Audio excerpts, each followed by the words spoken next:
যখন তুমি নিজের রক্তের মানুষের দ্বারা কষ্ট পাবে, তখন তুমি একবার নবী ইউসুফ আলাইহিস সালামের কথা মনে করো। তিনি কিভাবে নিজের ভাইয়ের দ্বারা প্রতারিত হয়েছিল। যখন তোমার বাবা মা না বুঝে তোমার বিরুদ্ধাচরণ করে, তখন নবী ইব্রাহিম আলাইহিস সালামের কথা মনে করো। তার বাবা তাকে আগুনে নিক্ষেপ করায় ভূমিকা রেখেছিল। যখন তুমি সমস্যা থেকে পরিত্রাণের জন্য কোনো পথ পাবে না, তখন ইউনুস আলাইহিস সালামের কথা ভেবো।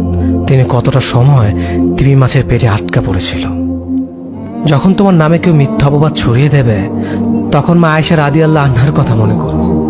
তার নামে পুরো শহর জুড়ে কুৎসা রচনা করা হয়েছিল। যখন তুমি অসুস্থ ব্যথার যন্ত্রণায় কাতরাতে থাকো, তখন নবী আইয়ুব আলাইহিস সালামের কথা ভেবো। তিনি ভয়ঙ্কর এক ভাইরাসজনিত রোগে আক্রান্ত হয়ে তোমার থেকে বেশি কষ্ট পেয়েছিল।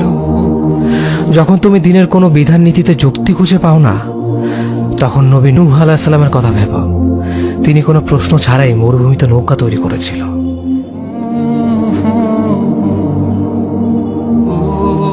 যখন তুমি আত্মীয়স্বজন, পরিবার, বন্ধু বান্ধবের কাছে হাসির পাত্রে পরিণত হও, তখন তুমি শেষ নবী হযরত মুহাম্মদ সাল্লাল্লাহু আলাইহি ওয়াসাল্লামের কথা ভেবো।